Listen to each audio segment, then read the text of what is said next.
Termiti, muhe, kobilice in druge žuželke. Morda za večino prebivalcev Slovenije žuželke niso ravno vsakdanja jed, a za tretjino svetovnega prebivalstva se znajdejo pogosto na krožniku.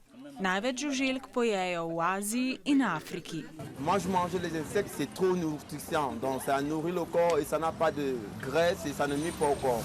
C'est un truc que si un être humain mange ça tout le temps, peu rare qu'il aura des maladies. Več kot 1900 vrst žuželk na svetu je užitnih.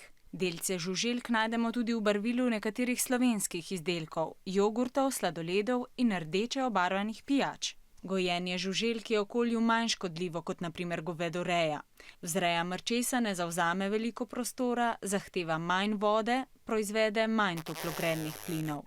Za pridobitev 1 kilograma užitnega mesa žuželk zanje porabimo 2 kilograma hrane, za enako količino govejega mesa pa kar 8 kilogramov krme. Žuželke vsebujejo veliko zdravih maščob, beljakovin, vitaminov in mineralov. Prav zato so nekatere evropske restavracije na svojem jedilniku že ponudile jedi iz insektov.